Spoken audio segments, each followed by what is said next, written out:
L'échiquier international, soyez les bienvenus. La mission consiste à briser le blocus sioniste enferrant Raza. Le navire humanitaire Madeleine est à quelques encablures des côtes de l'enclave palestinienne.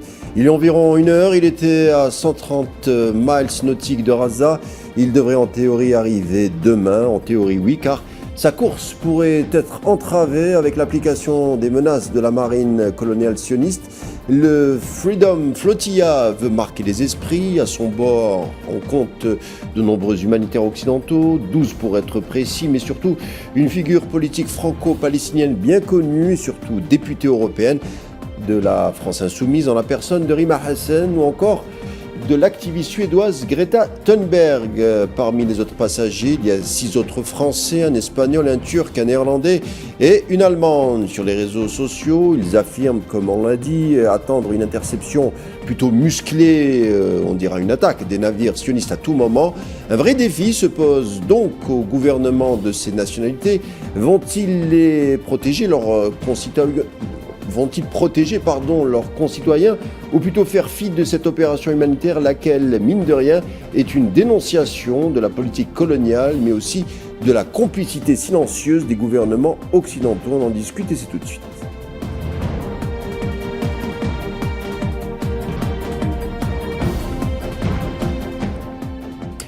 Rester mobilisé, tel est le mot d'ordre. Malgré tout, la flottille pour Raza risque d'être ciblée, on l'a dit, à tout moment.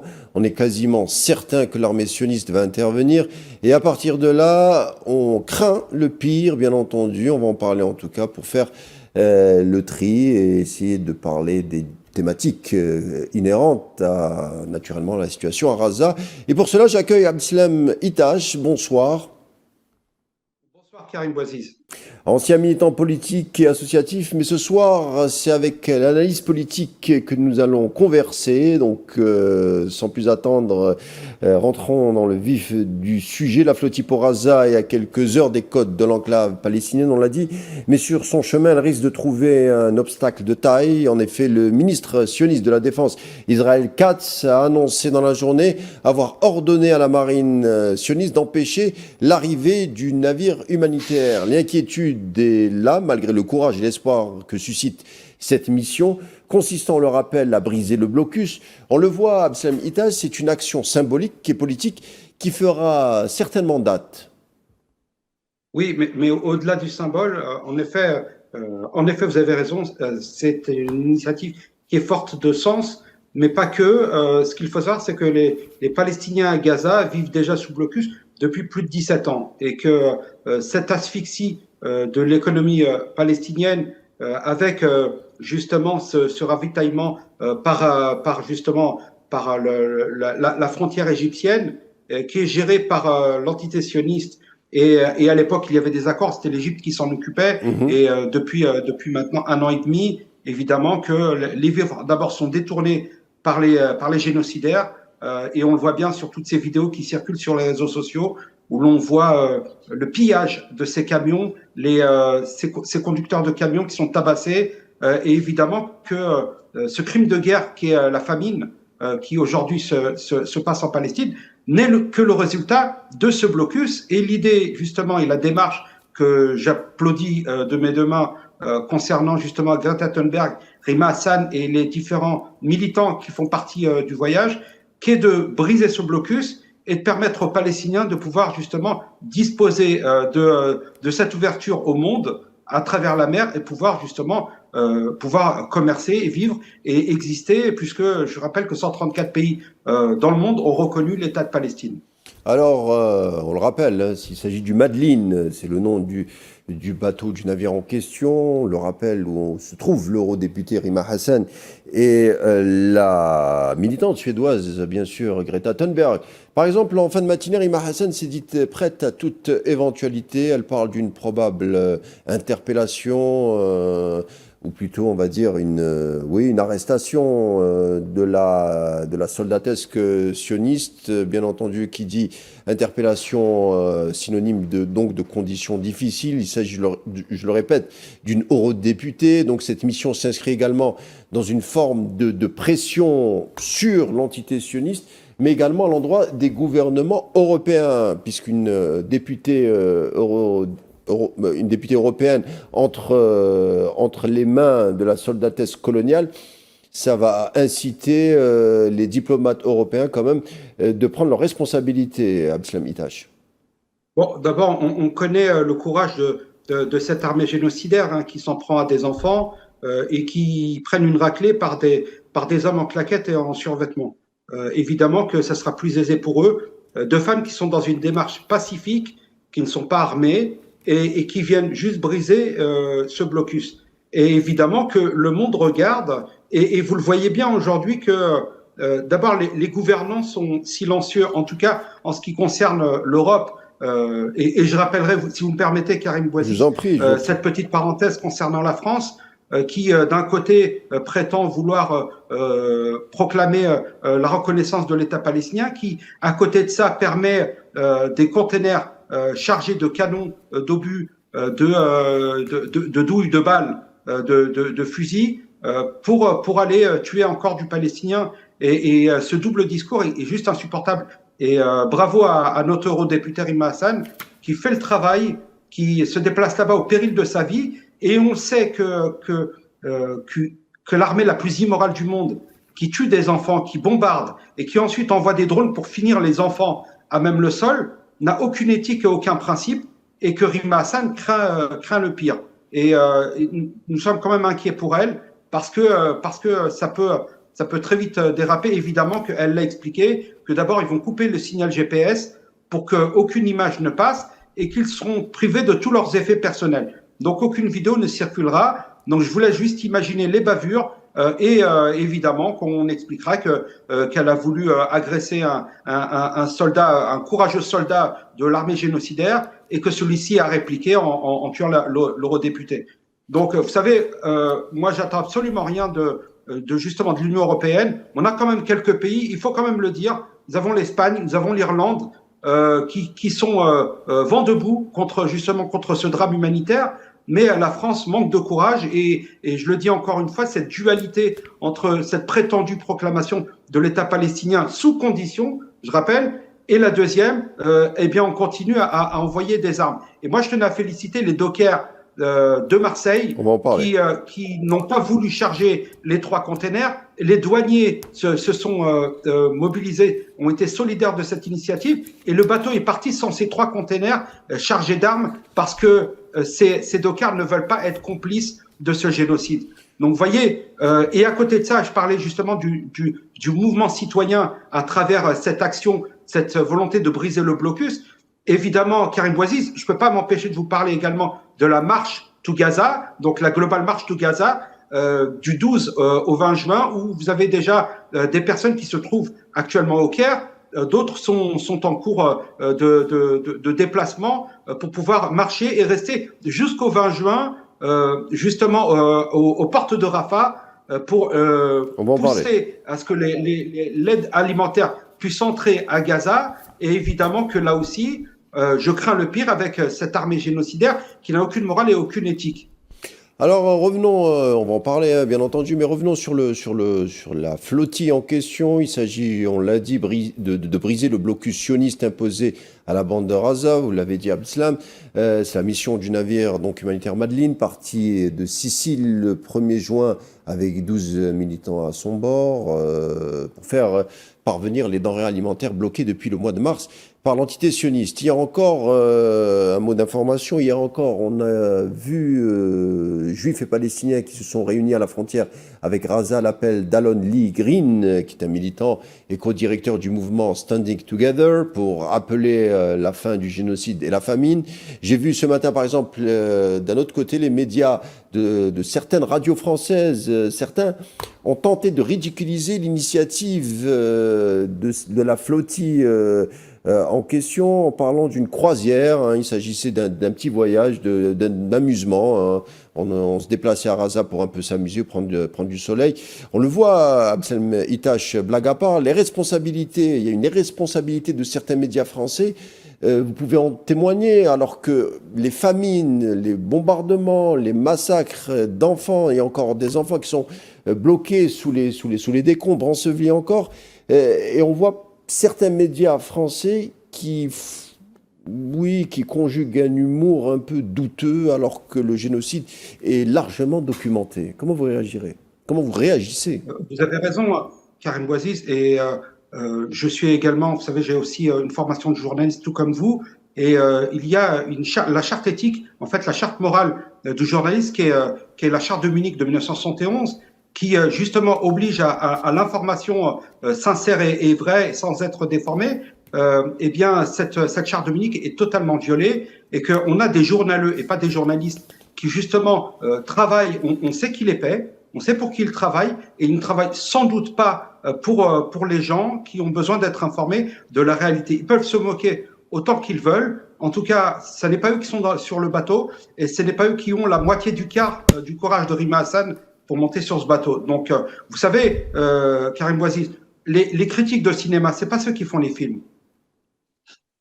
Ça nous rappelle une maxime qui dit que c'est facile de critiquer, mais d'incarner une action, ça l'est un peu plus. En tout cas, retournons sur le sujet du jour, l'inquiétude entourant cette flottille humanitaire qui prend son sens également à partir d'un tragique souvenir. On est en 2010, où une autre flottille de la liberté, un navire turc, que vous rappelez, le Marvi Oui. Marmara, qui avait à son bord 700 personnes en partance pour Gaza, pour aussi briser le blocus.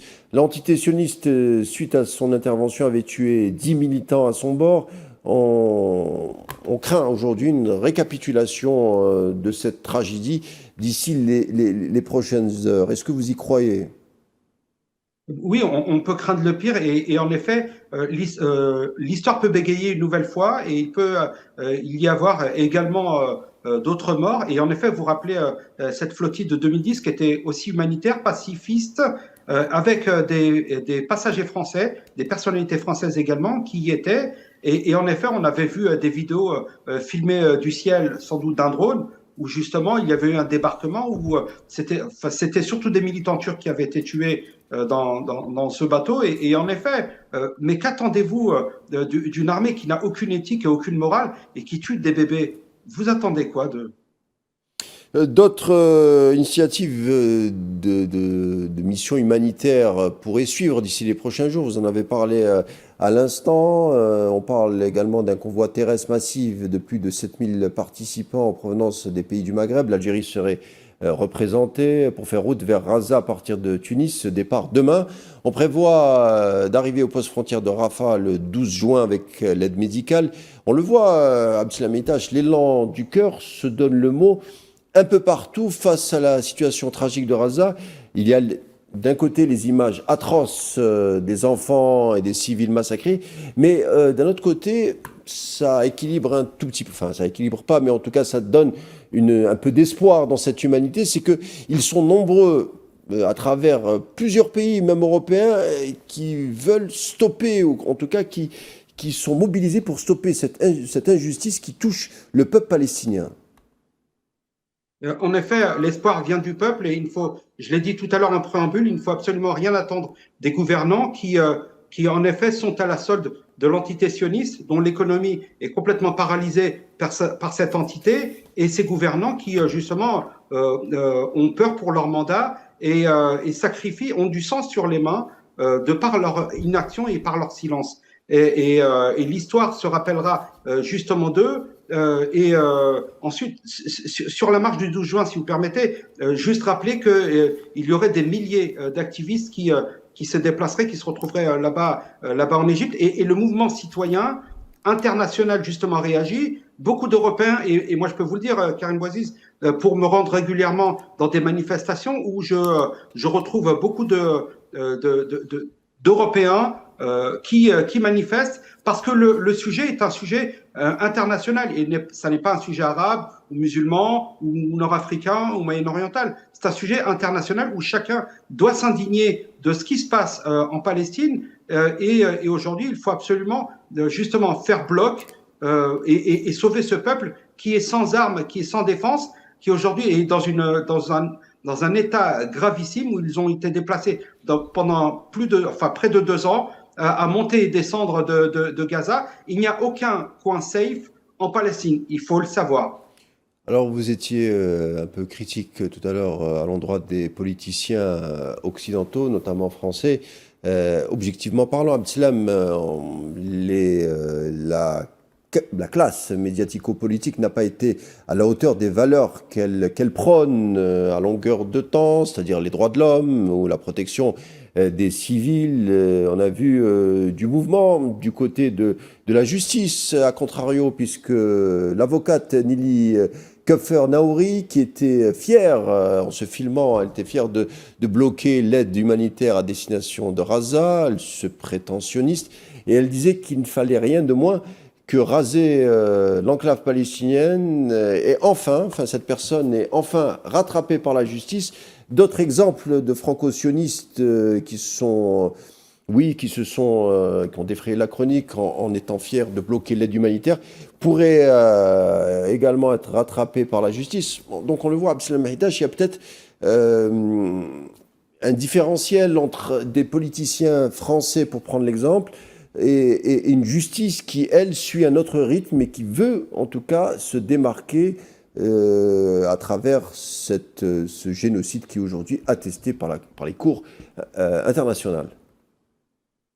En effet, la justice doit passer sur le plan international. Nous demandons un procès de Nuremberg pour toutes ces personnes qui ont du sang sur les mains, qui se sont filmées à détruire des maisons, à tuer des enfants. Et ces personnes-là seront inquiétées, se cacheront dans le monde.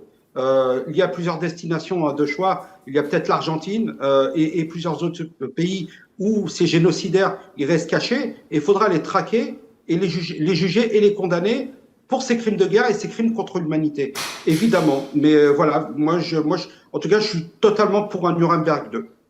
Tout à l'heure, vous avez parlé des initiatives qui sont à saluer naturellement, c'est-à-dire l'initiative des dockers qui ont refusé de charger le matériel militaire à Fos-sur-Mer, c'est vers la région de Marseille. Et on a une autre affaire liée à la livraison d'armes, puisque l'ancien ministre sioniste de la Défense, Avigor Lieberman, a jeté un pavé dans la mare. C'était hier où on apprend que l'entité sioniste est en train de distribuer des armes à des groupes associés à Daesh au sein de la bande de Gaza pour contrecarrer la résistance palestinienne. Les médias sionistes ont confirmé eux aussi une distribution de Kalachnikov à des groupes radicaux au sein de la bande de Gaza. Une décision ordonnée, approuvée, assumée par Netanyahou. On le voit que du côté sioniste, on veut prolonger en tout cas le massacre, tout porte à le croire. Alors Netanyahou au début accusait la résistance palestinienne d'être un Daesh palestinien, et finalement on le voit, il arme et finance une de ces sections contre la résistance palestinienne. Bien sûr, mais les attentats sous faux drapeau existent depuis des années, qui sont fomentés par des États étrangers, à commencer par l'entité sioniste. Et en effet, aujourd'hui, ils activent la cellule terroriste pour justement mettre en difficulté la résistance palestinienne. Je tiens à rappeler juste une chose, Karim Bouaziz, la résistance palestinienne ne se limite pas au Hamas. Vous avez tous les mouvements politiques qui l'ont rejoint, je pense au FPLP et bien d'autres mouvements. Donc on ne peut pas résumer la résistance palestinienne qu'au Hamas. Donc aujourd'hui, on essaye justement d'alimenter un autre courant pour espérer le chaos, mais le chaos, Benjamin Netanyahou l'entretient depuis des mois, en bombardant le Yémen, en bombardant le Liban, en bombardant la Syrie, et vous voyez bien que, en fait, il n'y a aucune. Ce type est un fou aux commandes d'un État colonial, voleur de terre, qui devra rendre des comptes. Et la Palestine, in fine, vous savez, moi j'entends beaucoup dans ces manifestations, et je suis sensible à ce slogan, l'Algérie a vaincu, la Palestine vaincra. Et que, inévitablement, la Palestine sera libérée, de la même manière que l'Afrique du Sud, qui a vécu un état d'apartheid, tout comme les Palestiniens vivent aujourd'hui un état d'apartheid, et ils se sont libérés à travers, justement, une opinion internationale qui a fait pression sur cet état sud-africain raciste pas racialiste, et justement, ils ont été forcés et contraints de libérer Nelson Mandela et de procéder à des élections. Vous connaissez la suite de l'histoire. Si les droits humains, la morale ont un sens, Raza est l'endroit où ces valeurs doivent subsister ou mourir. Si le monde peut regarder Raza disparaître sans rien faire, rien de ce qui prétend défendre n'est réel. Ces mots sont signés de Annie Ernaux, la prix Nobel de littérature de 2022. On a l'impression, quand on entend ces paroles, que quelque chose est en train de changer en France.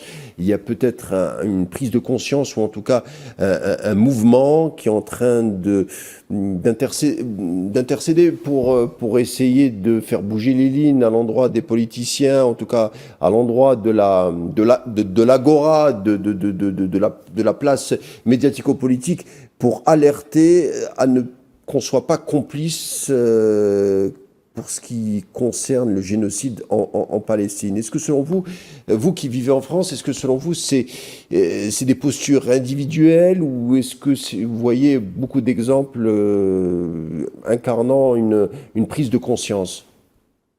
D'abord, aujourd'hui, la presse française est tenue par quelques milliardaires qui soufflent le chaud et le froid, et vous le savez bien, que d'abord, l'opinion française s'est complètement retournée. 75% des Français désapprouvent ce qu'il se passe en Palestine occupée actuellement, et que justement, la presse française est au bout du processus et n'arrive plus à justifier parce que les images viennent de partout et sont criantes de vérité. Et que, vous savez, on parlait d'adage tout à l'heure, on dit que le mensonge prend l'ascenseur et l'escalier la vérité, et la vérité finit toujours par arriver à un moment, et que le journal, lui, pour le coup, est en panne d'arguments, l'opinion se retourne, et le politique, lui, à la fin, est obligé de suivre l'opinion française, pour justement, dans des buts électoralistes, ne pas perdre justement perdre pied justement dans son électorat.